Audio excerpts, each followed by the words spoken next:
한동훈 표 킬러 공천 여러분 들어보셨습니까? 야당 운동권 텃밭에 한동훈 표를 공천을 하는데 그 이름이 킬러 공천을 한다는 그런 얘기인데, 아주 야권의 운동권 텃밭을 완전히 분쇄해버릴 수 있는 그러한 사람으로 킬러 공천하겠다, 이런 얘기가 되겠습니다. 본격화되고 있습니다. 지금 현재까지 킬러 공천이 된 그런 부분들은요, 이재명, 원희룡, 이재명 처리하기 위해서 원희룡이 거기 붙었습니다. 임종석은 윤희숙이가 붙었습니다.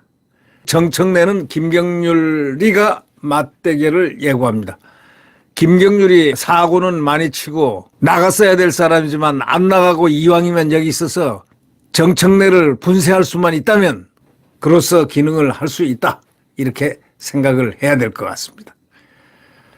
이런 상태가 지금 맞대결 예고가 되어 있습니다. 국민의힘 한동훈 비대위원장이 내세운 소위 운동권 청산 공천이 본격화되고 있습니다. 여권 인사들은 속속 더불어민주당 86 운동권 대표주자들에게 도전장을 냈습니다. 야당은 여당이 철진한 인형공세나 한다, 이렇게 하면서 반격을 하지만 민생 문제로 자기들이 언제 민생했다고 야당이, 민주당이 뭐 민생 입으로 민생이지 입으로 민생이 해결됩니까? 이번에 민주당을 박살을 내야 됩니다. 이재명 당을 아주 완벽하게 박살을 내버려야 됩니다. 여기건 저기건 그곳이건 이곳이건 전부 박살을 내버려야 됩니다. 윤희숙 전 국민의힘 의원은 4월 총선 중구 성동갑 출마를 선언했습니다. 이번 선거의 정치는 껍데기는 가라, 이렇게 했습니다. 껍데기는 가라. 민주화운동 경력이란 완장차고 특권의식과 반시장 반기업 교리로 경제와 부동산 시장을 난도질하는 것이 껍데기 아니냐, 이렇게 하면서 기염을 토하고 있습니다. 바로 이 지역에서는 문재인의 초대 비서실장, 소위 극주사파, 주사파 운동권의 아주 우두머리고, 또 임수경을 북한에 보낸, 학생 때 보낸 운동권입니다. 국가 반역을 꾀한 거죠. 왜냐? 국군들이 가장 중요하게 생각했던 거는 북한에 왕래하는 자였습니다. 그게 주적인데 주적을 모르게 왕래하고 가서 대한민국을 갖다가 완전히 망가뜨리는, 임수경은 가서 김일성도 만났지 않습니까? 그들 세습된 사람들을 다 만나고 왔죠. 네. 이런 부분들을 우리가 이렇게 보면 말이죠, 이 임종석은 지극히 위험한 사람입니다. 그리고 그 사람이 한 게 여러분 기억나십니까? 문재인 대통령이 해외 갔을 때 마치 2인자 행세하던 그 모습 말입니다.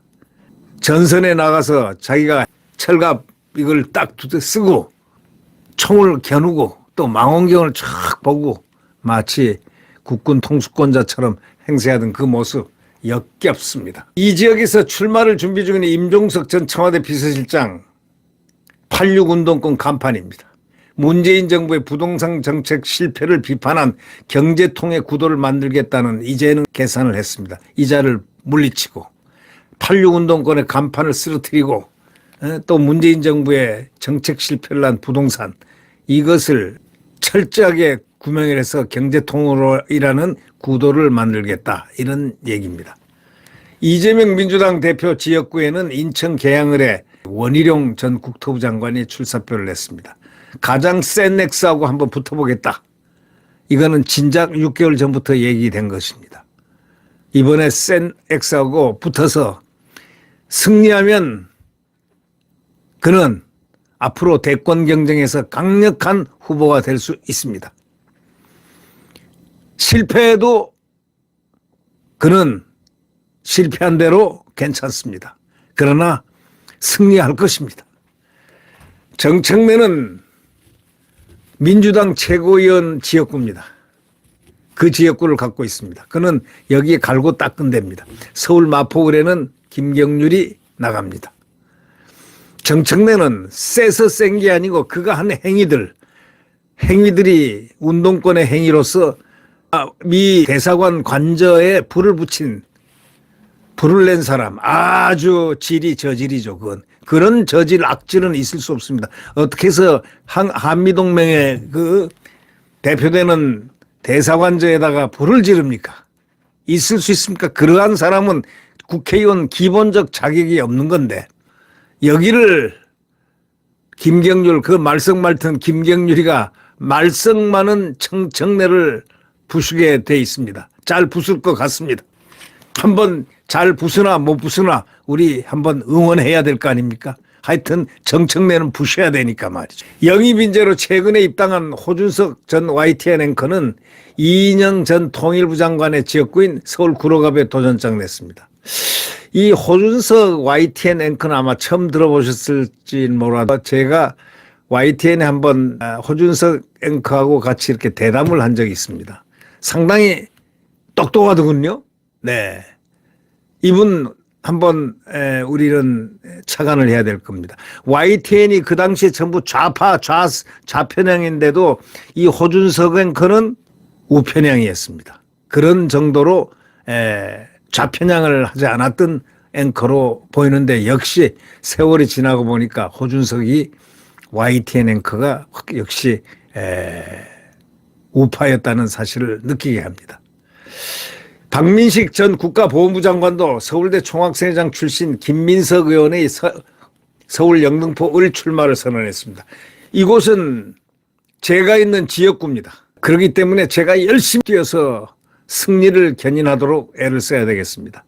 제가 이 김민석 의원도 잘 알지만 이념 때문에 서로 만나지 않는 그런 사이가 돼 있기 때문에 박민식 전 국가보훈부 장관이 반드시 승리를 해야 된다라는 생각을 갖고 있습니다. 이 박민식 전 국가보훈부 장관은 훌륭한 업적을 장관 재직 시에 낸 사람입니다. 바로 무너뜨린 보훈부라는 얘기가 있지 않습니까? 살살이들을 보훈부 장관에 갖다 놔가지고 전부 다 좌편향된 그런 문재인의 정책에 맞춰 보훈부를 운영을 했으니 그 보훈부가 아니라 뭐였겠습니까? 바로 이 보훈부를 바로 잡았습니다. 누가요? 박민식 전 국가보훈부 장관이 바로 잡았습니다. 보훈부의 기능, 보훈부의 목표, 보훈부의 역할을 제대로 본격화시켰습니다. 아주 중대한 업적을 내놓은 사람이라고 생각할 수 있습니다. 이런 맞춤형 공천은 한동훈 위원장이 지금 주도를 하고 있습니다. 그는 지난달 취임 일성으로 386이 486, 586, 686 되도록 군림하려는 그런 운동권 특권 정치를 반드시 청산해야 한다. 이렇게 선언한 바가 있습니다. 대학생들하고 만나서는 이런 얘기를 했지 않습니까? 운동권 정치들에게 죄송한 마음은 전혀 없지만 지금의 청년 세대에게는 죄송하다. 이렇게도 말한 적이 있었습니다. 하여튼 민주당은 민생정치로 맞선다는 방침입니다. 현역 86 정치인 중에 유일하게 불출마를 선언한 우상호 의원은 야당의 윤석열 정부 심판론에 맞서서 악마화할 대상을 찾아 운동권 심판론을 만든 것 같은데 얼마나 소구력이 있을지 의문이다. 이렇게 얘기를 했습니다.